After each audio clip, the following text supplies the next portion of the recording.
പരിചയപ്പെടുത്തേണ്ട ആവശ്യമില്ലാത്ത ജനകീയനായ ഒരു നേതാവിന്റെ വീട്ടിലാണ് ഞങ്ങളിപ്പോൾ ഉള്ളത്. ശ്രീ വിളപ്പിൽ രാധാകൃഷ്ണൻ. അദ്ദേഹം ഇത്തവണയും തെരഞ്ഞെടുപ്പ് മത്സര രംഗത്തുണ്ട്. നമുക്ക് അദ്ദേഹത്തോട് ചോദിക്കാം. നമസ്കാരം. അപ്പം ഇത്തവണയും ഞങ്ങൾ മത്സര രംഗത്തുണ്ട്. തീർച്ചയായും. എവിടെയാണ് ഇപ്പൊ മത്സരിക്കുന്നത്? ഇപ്പൊ നേമം ബ്ലോക്ക് പഞ്ചായത്തിന്റെ ഒരു ഡിവിഷനാണ് വിളപ്പിൽശാല ബ്ലോക്ക് ഡിവിഷൻ. ഞാൻ അവിടെയാണ് ഇപ്പോ മത്സരിക്കുന്നത്. എനിക്ക് തോന്നുന്നു ഈ ഏറെക്കാലമായി പൊതുരംഗത്തുള്ളത് കൊണ്ട് ജനങ്ങളുമായിട്ടൊക്കെ ഒരു നല്ല ബന്ധം ഉണ്ട്. അത് ഇത്തവണ വോട്ടായി മാറുമെന്ന് കരുതുന്നു. തീർച്ചയായും വളരെ സുതാര്യമായ ബന്ധമാണ് എനിക്ക് എല്ലാ വിഭാഗം ജനങ്ങളുമായിട്ടുള്ളത്. ഞാനിപ്പോൾ ജനപ്രതിനിധിയായി 20 വർഷം എത്തുകയാണിപ്പോൾ. എനിക്ക് വലിയൊരു മഹാഭാഗ്യം ഇടതുപക്ഷ ജനാധിപത്യ മുന്നിൽ തന്നിട്ടുള്ളത് ഗ്രാമപഞ്ചായത്തിൽ 2 തവണ, ബ്ലോക്ക് പഞ്ചായത്തിൽ 1 തവണ, ജില്ലാ പഞ്ചായത്തിൽ 1 തവണ. അത് കേരളത്തിൻ്റെ മഹത്വം ത്രിതല പഞ്ചായത്ത് സംവിധാനങ്ങളാണ്. അധികാര വികേന്ദ്രീകരണം സമഗ്രമായി നടപ്പിലാക്കുക. അതിൽ 3 തട്ടിലും പ്രവർത്തിക്കാൻ അവസരം കിട്ടിയത് എനിക്ക് അത് പൊതുസമൂഹത്തിൻ്റെ ഗുണത്തിന് വേണ്ടി ചെലവഴിക്കാൻ പറ്റി. അപ്പം നല്ല ബന്ധം കാത്തുസൂക്ഷിക്കാൻ എല്ലാ വിഭാഗം മനുഷ്യരുമായിട്ട് നല്ല ബന്ധം കാത്തുസൂക്ഷിക്കാൻ പറ്റി. എനിക്ക് തോന്നുന്നു ഏറ്റവും കൂടുതൽ താങ്കൾ ജില്ലാ പഞ്ചായത്തിൽ നിന്നാണ് വന്നിരിക്കുന്നത്. അപ്പം ജില്ലാ പഞ്ചായത്തിൽ ഒരുപാട് പ്രവർത്തനങ്ങൾ നടത്തിയിട്ടുണ്ട്. അപ്പൊ തിരിഞ്ഞു നോക്കുമ്പോൾ പ്രധാനമായി ഏതൊക്കെ പ്രവർത്തനങ്ങളാണ്? ജില്ലാ പഞ്ചായത്തിൽ മനസ്സിൽ തട്ടുന്ന നിരവധി പ്രവർത്തനങ്ങൾ നടത്തിയിട്ടുണ്ട്.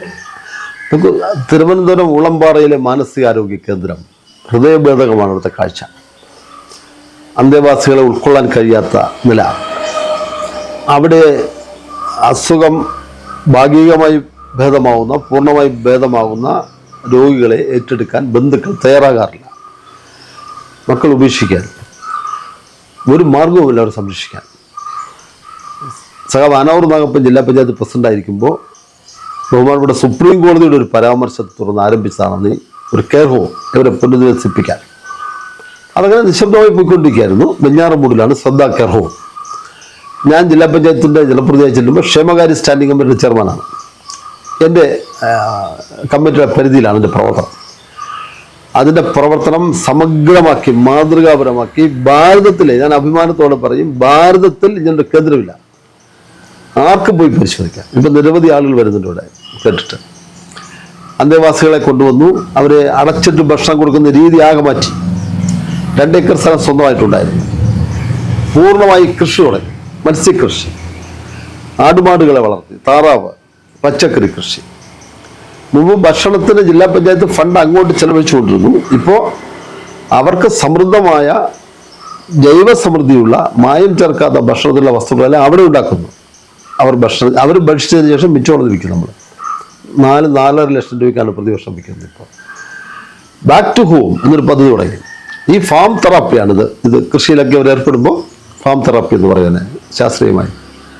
ഇവർ സ്വന്തം സാധാരണ ജീവിതത്തിലേക്ക് തിരിച്ചു പോകാനുള്ള തയ്യാറെടുപ്പിലാവും. അപ്പോൾ പൂർണ്ണമായി അസുഖബാധിതരാണ് നമ്മൾ പറയാൻ കഴിയില്ല. അവരെ സ്വഭവനങ്ങളിലേക്ക് എത്തിക്കാൻ, അവരുടെ ജീവിത മാർഗം തേടി കൊണ്ടുപോകാൻ ബാക്ക് ടു ഹോം എന്നൊരു പദ്ധതിക്ക് ഞാനാണ് നേതൃത്വം തുറക്കം കുറിച്ചത്. അത് വളരെ വിജയകരമായി ഇപ്പോൾ ഏതാണ്ട് 48 പേരെ ഞങ്ങൾ വീടുകളിലേക്ക് എത്തിച്ചു. എൻ്റെ ജീവിതത്തിലെ ഏറ്റവും ധന്യമായ ഒരു നിമിഷമായിട്ട് ഞാൻ കാണാൻ ഇപ്പോൾ. എന്തായി, മാനസിക രോഗ ആശുപത്രിയിലുള്ള ആളുകൾ, അസുഖം ഇത്തരത്തിലുള്ള ആളുകൾ ഞങ്ങൾ അവിടെ കൊണ്ടുവരുന്നു. ഒരു 6 മാസം 8 മാസമുള്ള താൽക്കാലിക ഷെൽട്ടറായി മാറുന്നു. അവരത് കഴിയുമ്പോൾ നേരെ വീടുകളിലേക്ക് എത്തും. വലിയ ബുദ്ധിയാണ്. അപ്പോൾ അത് പുരുഷന്മാർക്ക് വേണ്ടി മാത്രമാണിപ്പോൾ. അതുകൊണ്ട് ചെന്ന പലരും ആവശ്യമൊന്നും വനിതകളെ പാർപ്പിക്കാൻ സ്ഥലമില്ല. ഇപ്പോൾ ജില്ലാ പഞ്ചായത്ത് അവസാനം തൊട്ടടുത്തുള്ള 86 സെന്റ് സ്ഥലം കൂടി വിലയ്ക്ക് വാങ്ങി. ഞങ്ങളുടെ പ്രോജക്റ്റാണ്. അവർ കെട്ടിടത്തിന് പണി തുടങ്ങാൻ കഴിഞ്ഞില്ല. 86. അപ്പോൾ അതിൻ്റെ വീക്ഷണം അതാണ്. ഈ അടുത്ത് വനിതകൾക്കുള്ള കെട്ടിടം കൂടി ഉണ്ടാവും. തീർച്ചയായും ഏറ്റവും ഹൃദയസ്പൃക്കായ ഏറ്റവും വലിയ പ്രവർത്തനം. 1. 2, നിരവധി പദ്ധതികളുണ്ട്. ഞാൻ 2 ഭിന്നശേഷി സമൂഹം, ചലനരഹിതരായ, ചലിക്കാൻ കഴിയാത്തവർ, ചലന സഹായിയുടെ സഹായമില്ലാതെ ചലിക്കാൻ, വീടിനുള്ളിൽ മുറിയിൽ കണ്ണാടി ചിലകളിൽ പിടിച്ച് വെളിയിലോട്ട് നോക്കിയിരിക്കും. അരക്ക് താഴെ തളർന്നവർ, പോളിയോ ബാധിച്ചവർ, വികലാംഗരായി പോയവർ. നിർഭാഗ്യവശാൽ ജീവിതത്തിൽ അങ്ങനെ സംഭവിച്ചു പോകുന്നതാണ്. ആരും മനഃപൂർവ്വം ജനിക്കില്ലല്ലോ അങ്ങനെ. അവർ മനുഷ്യരാണ്. 20, 30, 40, 50, 60 വയസ്സുള്ള മനുഷ്യൻ വീട്ടിൽ നിന്ന് പുറലോകം കണ്ടിട്ടില്ല.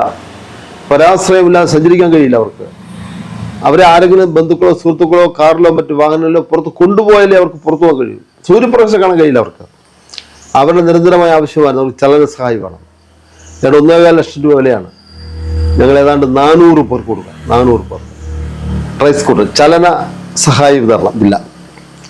അങ്ങനെയാക്കി പൂർണ്ണമായി ഏതാണ്ട് 550 അപേക്ഷ വന്നു. പരിശോധന പൂർത്തീകരിച്ചു. അതിനകത്താണ്ട് 410 അപേക്ഷ പൂർണ്ണമായി അംഗീകരിച്ചു. 353 പേർക്കുള്ള ഫണ്ട് വരെ വെച്ചു ഞാൻ. അതിൽ വേണ്ട 150 പേർക്ക് വീൽ ചെയർ, 100 പേർക്ക്, 50 പേർക്ക് ട്രൈസ്കോട്ട്. വീൽ ചെയർ ഇലക്ട്രിക്കാണ്, മറ്റൊരു പെട്രോളാണ്. അങ്ങനെ 1.25 ലക്ഷം രൂപയുള്ള ഗുണമേന്മയുള്ള വാഹനം കൊടുത്തു. വാഹനം കിട്ടിക്കഴിയുമ്പോൾ അവർ പുറത്ത് 15 കിലോമീറ്റർ സഞ്ചരിക്കാം അവർക്ക് ഈ വാഹനത്തിൽ. ഉപജീവന മാർഗം തേടാം, നിർത്തില്ല. ഒരു ലോട്ടറി 10 ടിക്കറ്റ് എടുത്ത് വെച്ചാൽ അവർ പുറത്ത് പോയി വിൽക്കാം. രാവിലെ കുളിച്ച് വിഷം ഇട്ട് കൊടുത്താൽ അവർ ഈ വണ്ടിയിൽ വെറുതെ അവരുടെ ചുറ്റുമുള്ള സ്ഥലത്ത് അവർ ബന്ധു വീടുകളിലേക്ക് അവർ പോവും സ്വന്തമായി. അവർക്ക് കടയിൽ പോയി കപ്പലിൻ്റെ മുട്ടായി വാങ്ങാം. ഇതൊക്കെ ഒരു ആഗ്രഹമാണ്. ഇതൊക്കെ അവരുടെ അതെനിക്ക് വലിയ സംതൃപ്തി തരുന്ന ഒരു ഏറ്റവും വലിയ പരിപാടി. എൻ്റെ സ്റ്റാൻഡിംഗ് കമ്മിറ്റി നേതൃത്വം നിരവധി പരിപാടികൾ, നിരവധി സ്കൂളുകളിൽ നമുക്ക് ജില്ലാ പഞ്ചായത്ത് ഗോട്ടക് എന്നൊരു ഇംഗ്ലീഷ് വിദ്യാഭ്യാസ പരിപാടി, സമഗ്രമായ പരിപാടിയാണ്. പുതുതലമുറയെ ശക്തിപ്പെടുന്ന ഏറ്റവും വലിയ പരിപാടിയാണ് വാസ്തവത്തിൽ. സ്കൂളുകളിൽ ജിംനേഷ്യം, ഓപ്പൺ ജിം നമ്മൾ അവസാനം ആരംഭിച്ച 26 സ്കൂളിൽ ഓപ്പൺ ജിംനേഷ്യം കുട്ടികൾക്ക്. സ്കൂൾ കൗൺസിലേഴ്സിനെ നിയമിച്ചു. ഈ ലഹരിക്കെതിരെയുള്ള വലിയ കടന്നാക്രമണം കുട്ടികൾ നേരിടുന്ന സമയത്ത് എല്ലാ സ്കൂളുകളിലും ഇപ്പോൾ കൗൺസിലേഴ്സിനെ നമ്മൾ നിയമിച്ചു. സ്കൂളുകളുടെ പൊതുവിദ്യാലയങ്ങളുടെ ശാക്തീകരണം ഏറ്റവും പ്രമുഖ പരിപാടിയാക്കി ഏറ്റെടുത്ത് വാസ്തവം. കാരണം പുതുതലമുറയാണ് നമ്മൾ നാട് മുമ്പോട്ട് നയിക്കുന്നത്. തുടങ്ങിയുള്ള നിരവധി പരിപാടികൾ പറഞ്ഞു പോയാൽ ഒരു ദിവസം പറഞ്ഞാൽ തീരാത്ത, ഞാൻ മനസ്സിൽ തട്ടിയ ചില കാര്യങ്ങൾ മാത്രമാണ് വാസ്തവത്തിൽ വിശദീകരിച്ചത്. പൊതുഗതാഗത സംവിധാനം ശക്തിപ്പെടുത്തുന്നതിന് പുതിയ കെട്ടിടങ്ങൾ ഉണ്ടാക്കുന്നു. ലൈബ്രറികൾ, ഞാൻ പ്രത്യേകിച്ചും ഒരു ജില്ലാ പഞ്ചായത്ത് അംഗത്തിലേക്ക് വന്നാൽ എൻ്റെ ഡിവിഷൻ പള്ളിത്തൽ ജില്ലാ ഡിവിഷനാണ്. 10 ലൈബ്രറികൾ എനിക്കുള്ളത്. 10ൽ ഞാൻ ഫണ്ട് കൊടുത്തു. 10ലും പുനരുദ്ധാരണ പ്രവർത്തനങ്ങൾക്ക്. ലൈബ്രറികളുടെ പ്രവർത്തനം മങ്ങിപ്പോകുന്ന കാലമാണ് നമുക്കറിയാം. ഇപ്പോൾ അതെല്ലാം പുനരുജ്ജീവിപ്പിക്കാൻ, മാതൃകാപരമായി പ്രവർത്തിക്കാൻ അടഞ്ഞു കിടന്ന ലൈബ്രറി ഉൾപ്പെടെ പുനരുജ്ജീവിപ്പിച്ചു. എല്ലാ ലൈബ്രറികൾക്കും നിർമ്മാണ ഫണ്ട് കൊടുത്തു. ഇങ്ങനെ തുടങ്ങി നിരവധിയായ പ്രവർത്തനങ്ങൾ, നിരവധിയായ ശ്രദ്ധേയമായ പ്രവർത്തനങ്ങളാണ് ജില്ലാ പഞ്ചായത്തിൽ. വലിയ ആശയങ്ങളാണിത്. പദ്ധതിപ്പണം എല്ലാ ത്രിതല പഞ്ചായത്തിലും കിട്ടും. അവിടെ ജനപ്രതിനിധികൾ എങ്ങനെ ചിന്തിക്കുന്നതാണ് ഏറ്റവും വലിയ പ്രശ്നം. ഈ പദ്ധതിപ്പണത്തെ എപ്രകാരമാണ് അത് പൊതുസമൂഹത്തിന് ഗുണകരമാക്കി മാറ്റിയെടുക്കാൻ പറ്റുക, അത് പദ്ധതികളുടെ തെരഞ്ഞെടുപ്പാണ്. പുതിയ ഭാവനാസമ്പന്നമായ പദ്ധതികൾ കണ്ടെത്തി നാടിന് നന്മയുണ്ടാകുന്ന തരത്തിലേക്ക് അത് എത്തിക്കാൻ കഴിയുക എന്നുള്ളത് ഏറ്റവും വലിയ കാര്യമായിട്ടാണ് ഞാൻ കാണുന്നത്. അതിന് ചിന്തയുണ്ടാകണം, സ്വപ്നങ്ങളുണ്ടാകണം, ആശയങ്ങളുണ്ടാകണം. ആശയങ്ങളെ എല്ലാവരെയും കൂട്ടിയോജിപ്പിച്ച് അതിന് പ്രാവർത്തികമായി നടപ്പിലാക്കാൻ നമുക്ക് കഴിയുമ്പോൾ നമുക്കുണ്ടാകുന്ന മാനസിക സംതൃപ്തി വളരെ വലുതാണ്. എനിക്ക് തോന്നുന്ന വേറെ കാര്യം, ഈ വിളപ്പിൽ ആശുപത്രിയിലെ ജീവനക്കാർ ചില എന്നോട് പറഞ്ഞ കാര്യമാണ്. അവരുടെ ക്ഷേമത്തിന് വേണ്ടിയിട്ട് ഒരു സന്നദ്ധ സംഘടന അത്തരം കാര്യങ്ങളുമായിട്ടൊക്കെ താങ്കൾ മുന്നോട്ട് പോകുന്നുണ്ട്. അപ്പോൾ ഈ രാഷ്ട്രീയത്തിനും അപ്പുറം സാമൂഹ്യ സേവനത്തിൽ ഒരുപാട് കാര്യങ്ങൾ ചെയ്യുന്നുണ്ടല്ലോ, അതെങ്ങനെയാണ് അതിന്റെ പ്രവർത്തനം? ഒരു പൊതുപ്രവർത്തനം, ഒരു രാഷ്ട്രീയ പ്രവർത്തനം എങ്ങനെയാണ് പൊതുപ്രവർത്തനമാവുന്നത്? അതാണ് എൻ്റെ മനസ്സിലെ ചോദ്യം. രാഷ്ട്രീയ പ്രവർത്തകൻ പൊതുപ്രവർത്തകനായി മാറുന്നത് പൊതുസമൂഹത്തിന് ഗുണകരമായ അവൻ്റെ പ്രവർത്തനം. എൻ്റെ പ്രവർത്തനം എൻ്റെ പാർട്ടിക്ക് വേണ്ടി മാത്രമല്ല, ഞാൻ വിശ്വസിക്കുന്ന പ്രത്യയശാസ്ത്രത്തിന് വേണ്ടി ഞാൻ വിശ്വസിക്കും. എൻ്റെ പ്രവർത്തനം പൊതുസമൂഹത്തിന് ഗുണകരമാകുമ്പോൾ ഞാൻ പൊതുപ്രവർത്തകൻ, രാഷ്ട്രീയ പ്രവർത്തകനായി ഞാൻ പൊതുപ്രവർത്തകനായി മാറും. പൊതുപ്രവർത്തകനായി മാറുമ്പോൾ നമ്മുടെ മനസ്സിൽ വരുന്ന നിരവധി കാര്യങ്ങളുണ്ടാകും. അതിനെന്തിനാണ് പ്രാമുഖ്യം കൊടുക്കേണ്ടത്? തീർച്ചയായും എനിക്കിഷ്ടം സന്നദ്ധ പ്രവർത്തനം, ചാരിറ്റി പ്രവർത്തനം വലിയ ഇഷ്ടമാണ് എനിക്ക്. 10-18 വർഷമായി തുടങ്ങിയിട്ട്. അതിനുവേണ്ടി പ്രതീക്ഷ ചാരിറ്റബിൾ ട്രസ്റ്റ് രൂപീകരിച്ചു സ്വന്തം നിലയിൽ. അല്ലാതെ തന്നെ കുറേ ചെയ്യുമായിരുന്നു. ട്രസ്റ്റിൻ്റെ ആഭിമുഖ്യത്തിലാണ് ഇപ്പോൾ പ്രവർത്തനം. നിരവധി കാര്യങ്ങൾ. ആദ്യം തുടങ്ങിയത് തിരുവനന്തപുരം ജനറൽ ഹോസ്പിറ്റലിലെ 9ാം വാർഡിൽ. എനിക്കിപ്പോഴും ഓർമ്മയുണ്ട്, മാധ്യമങ്ങളിൽ വന്ന വലിയ കണ്ണേ മടങ്ങുക എന്നാണ് ക്യാപ്ഷൻ അതിൻ്റെ. എനിക്കിപ്പോഴും ഓർമ്മയുണ്ട്. ഒരു നഗ്നനായ ഒരു മുത്തച്ഛൻ്റെ പടമാണ് കണ്ടത്. അങ്ങനെയാണ് അവിടെ പോകാൻ കാരണം. സിസ്റ്റർ ശർമിള, ഫ്ലോറൻസ് നൈറ്റിംഗൽ പുരസ്കാരം കിട്ടിയ ആളാണ്. അവർ തച്ചോട്ടാവ് സ്വദേശിയാണ്. ഞാൻ പരിചയപ്പെടുന്ന അവിടെ വെച്ചാളാണ്. അന്ന് അവർ അറിയപ്പെടുന്ന ആളല്ല. അപ്പോഴവിടുത്തെ കിടരോഗികൾക്ക് ഡൈപ്പർ, അവർ കിടന്നാണ് മലമൂത്ര വിസർജനം നടത്തുന്നത്. ദുരിതമാണ് അവരുടെ ജീവിതം. അങ്ങനെ അവർക്ക് ഡൈപ്പർ കൊടുത്താണ് ഞാൻ ഈ ചാരിറ്റി പ്രവർത്തനം ഞാൻ എത്തിക്കും. അവിടെ കുറവ് വരുമ്പോൾ ഡൈപ്പർ എത്തിക്കും. അവിടെ നിന്ന് തുടങ്ങിയാണ് വിളപ്പിശാല ഹോസ്പിറ്റലിലേക്ക് എത്തുന്നത്. വിളപ്പിശാല ഹോസ്പിറ്റലിൽ ഒരുപാട് പദ്ധതികൾക്ക് നേതൃത്വം കൊടുക്കാൻ പറ്റി നമുക്ക് അവിടെ ഒരുപാട്. ഞാനവിടെ ഈ ഒരു ആശുപത്രിയുടെ ഏറ്റവും പ്രധാനപ്പെട്ട കാര്യം അവിടുത്തെ ശുചീകരണ പ്രവർത്തനം, ഏറ്റവും അടിസ്ഥാനപരമായ അതിന് പ്രാമുഖ്യം കൊടുത്തു. എൻ്റെ ട്രസ്റ്റ് 4 ജീവനക്കാർ, ഒരു പക്ഷേ കേരളത്തിലെന്നല്ല ഇന്ത്യയിൽ ആദ്യമായിട്ടായിരിക്കും എൻ്റെ ട്രസ്റ്റ് 4 ജീവനക്കാരെ നിയമിച്ച് അവർക്ക് ട്രസ്റ്റ് ശമ്പളം കൊടുത്ത് അവിടെ അവർക്ക് ക്ലീനിങ് ഉപകരണങ്ങൾ വാങ്ങിക്കൊടുത്ത് ഞങ്ങളാണ് ക്ലീൻ ചെയ്തത്. ഇപ്പോൾ കുറച്ച് കൂടുതൽ ജീവനക്കാരൊന്നും ഇപ്പോൾ എനിക്കൊന്ന് 7 വർഷം നടപ്പിലാക്കിയത്. 7 വർഷം ചെറിയ കാര്യമല്ല അത് നടപ്പിലാക്കി. വളരെ അഭിമാനകരമായ പദ്ധതിയാണ്. കേരളത്തിൽ ആദ്യമായി ഇമ്മ്യൂണൈസേഷൻ എല്ലാം വിശദീകരിച്ചത് വിളപ്പിശാല ആശുപത്രിയാണ്. ഇപ്പോഴും എനിക്കൊന്നും അങ്ങനെ ആയിരിക്കാണ് സാധ്യത. മറ്റോടത്തുണ്ടെന്നില്ല, ഗവൺമെൻറ് ഹോസ്പിറ്റൽ ഉണ്ടാവില്ല, അവിടെ നമ്മൾ നേതൃത്വം കൊടുത്തതാണ്. ബ്ലോക്ക് പഞ്ചായത്തിൻ്റെ ഫണ്ട്, ഞാൻ ബ്ലോക്ക് പഞ്ചായത്ത് ഭാരം അതും ചെയ്തിട്ടുണ്ട്. പക്ഷെ അതിന് വിഭിന്നമായി പ്രതീക്ഷ ചാരിറ്റബിൾ ട്രസ്റ്റ് നേതൃത്വത്തിൽ, പിന്നെ ആശാപ്രവർത്തകർ, കോവിഡ് കാലത്താണ് നമ്മൾ ആശാപ്രവർത്തകരുടെ പ്രാധാന്യം മനസ്സിലാക്കിയത്. തീർച്ചയായും അവരാരെന്ന് സമൂഹം അന്വേഷിച്ചത് അവർ അനുഭവിച്ചൊരു ദുരന്തമുണ്ടെന്ന് വാസ്തവത്തിൽ. എല്ലാവരും ഭീതിയോടെ വീട്ടിൽ അടച്ചിരിക്കുമ്പോൾ അവർ രോഗികളെ കാണാൻ നിർബന്ധരായി വീട്ടിൽ. അവർക്ക് എല്ലാ സുരക്ഷയും ഒരുക്കി കൊടുത്തോളും പ്രതീക്ഷ ചാരിറ്റബിൾ ട്രസ്റ്റ്. അവർക്ക് എല്ലാ കാര്യവും. ഞാൻ അതിനുശേഷം അവരെ ഉപേക്ഷിച്ചിട്ടില്ല. ഇപ്പോഴും അവർ നമ്മളെ സ്വന്തം സഹോദരങ്ങളെ പോലെ എല്ലാവിധ പിന്തുണയും സഹായവും അവർ കൊടുക്കുന്ന കാര്യങ്ങളെക്കുറിച്ച് ഞാൻ വിശദീകരിക്കുന്നില്ല. അതൊക്കെ ഒരു ചെറിയ ചെറിയ കാര്യങ്ങളാണ്. പക്ഷെ അവർക്ക് വളരെ സന്തോഷവതികളാണ് അവർ. തീർച്ചയായും എനിക്കറിയാം അവരുടെ ഈ സാമൂഹ്യ സേവനത്തെ അംഗീകരിച്ചത് പ്രതീക്ഷ ചാരിറ്റബിൾ ട്രസ്റ്റാണെന്ന് ഞാൻ അഭിമാനത്തോടെ പറയും. അതിൻ്റെ ഭാരവാഹി എന്ന നിലയ്ക്ക് ഈ ആശയം മുന്നോട്ട് ഞാൻ എനിക്ക് തോന്നുന്നു ഈ ജില്ലാ പഞ്ചായത്ത് പറയുന്നതാണ് ഈ വികസന കാര്യങ്ങൾക്കകത്ത് കൃത്യമായൊരു നടപടി ഉണ്ടായില്ലെങ്കിൽ ശാന്തനായിരിക്കുന്ന വെളുപ്പിൽ രാധാകൃഷ്ണന്റെ രൗദ്രഭാവം കാണാം എന്നുള്ളതാണ്. അങ്ങനെ ശരിയാണ്. തീർച്ചയായും നമുക്ക് പദ്ധതി ഒരു ജനപ്രതി വിജയിക്കണമെങ്കിൽ അല്ലെങ്കിൽ സർക്കാർ വിജയിക്കണമെങ്കിൽ നമ്മുടെ ആശയങ്ങളും സംഭവങ്ങളും മാത്രം പോരാ, ഫണ്ടും മാത്രം പോരാ, ഉദ്യോഗസ്ഥരും ജനപ്രതിനിധികളും ചേർന്ന് നല്ല സംയോജിതമായ നല്ലൊരു ആത്മബന്ധം സൂക്ഷിച്ചു മുമ്പോട്ട്. ഞാൻ വ്യക്തിപരമായി പറഞ്ഞ തുടക്കം മുതൽ ഉദ്യോഗസ്ഥരെ ബഹുമാനിക്കുന്ന ആളാണ്. തീർച്ചയായും അവർ വളരെ അഭ്യസ്തവിദ്യരായ ഉയർന്ന വിദ്യാഭ്യാസ യോഗ്യതയുള്ള പരീക്ഷ എഴുതി പാസ്സായി ജോലിയിട്ട് വന്നവരാണ്. അവർ മോശക്കാരല്ല എല്ലാവരും. അവരെ വളരെ ബഹുമാനപൂർവ്വം കാണുന്ന ഒരാളാണ്. പരസ്പര ബഹുമാനം സൂക്ഷിക്കും, പരസ്പര വിശ്വാസം ഉണ്ടാക്കും. കൃത്യമായി ഞാൻ നേതൃത്വം കൊടുക്കുന്ന ഏത് മേഖല, അത് ത്രിതല പഞ്ചായത്തിൽ എവിടെ ഇരുന്നപ്പോഴും ഞാൻ ഫണ്ട് വിനിയോഗിച്ചാൽ, ഫണ്ട് അലോട്ട് ചെയ്താൽ അതിൻ്റെ മോണിറ്ററിങ് ഞാൻ കർശനമായി നടത്താറുണ്ട്. അത് നടപ്പിലാക്കണമെന്ന കാര്യത്തിൽ എനിക്ക് വിട്ടു വിഷയമില്ല. അവർ വരുന്ന സാങ്കേതിക പ്രശ്നങ്ങൾ തീർച്ചയായും പരിഹരിക്കും. അഴിമതി രഹിതമായിരിക്കുന്ന കാര്യത്തിൽ നമുക്ക് നിർബന്ധമാണ്. അക്കാര്യത്തിൽ അത് സുതാര്യമായി ഗുണമേന്മയോടെ ചെയ്യണം. നമ്മൾ 1 ലക്ഷം രൂപ ഒരു പ്രവൃത്തിയിലിട്ടാൽ ആ 1 ലക്ഷം രൂപയും ഗുണഭോക്തൃ തലത്തിലേക്ക് എത്തണം. അത് അഴിമതി ഉണ്ടാവാൻ പാടില്ല, ഗുണമേന്മ ഉണ്ടാവണം, പദ്ധതി സമയബന്ധമായി പൂർത്തിയാക്കും. അതിൽ മാസം തീർച്ചയായും ഞാൻ അതിൽ യാതൊരു വിട്ടുവീഴ്ചയും ചെയ്യാറില്ല. അവർക്കാർക്ക് പരാതിയില്ലെന്നാണ് ഞാൻ കരുതുന്നത് വാസത. അപ്പോൾ ചിലപ്പോൾ അല്പം ദേഷ്യപ്പെട്ടാൽ, അല്പം പരുഷമായി സംസാരിച്ചാൽ ഞാൻ കുറച്ച് കഴിയുമ്പോൾ അവരോട് തന്നെ വിളിച്ച് തോളിത്തട്ടിയിട്ട് പോകും വാസത. അപ്പോൾ അവർക്ക് എനിക്കറിയാം, പൊതു മീറ്റിങ്ങിലൊക്കെ ചിലപ്പോൾ അങ്ങനെ ഉണ്ടാകുമ്പോൾ ഞാൻ പിന്നീട് അവരോട് പോയി സംസാരിക്കാറുണ്ടാകും. അത് അവർ നിലനിർത്താറുണ്ട്. പിന്നീട് എന്നോട് വലിയ സൗഹൃദം അവർ സൂക്ഷിക്കാറുണ്ട്. അത് കാണുമ്പോൾ ഞാൻ ബ്ലോക്ക് പഞ്ചായത്തുകളിലൊക്കെ ഇരിക്കുമ്പോൾ ചില ഉദ്യോഗസ്ഥർ വളരെ തട്ടിക്കറി സംസാരിച്ചിട്ടുണ്ട്. പക്ഷേ ജില്ലാ പഞ്ചായത്ത് എന്നെ ആദ്യം വിളിച്ച് അവരാണ് അഭിനന്ദിച്ചത് വാസ്തവത്തിൽ.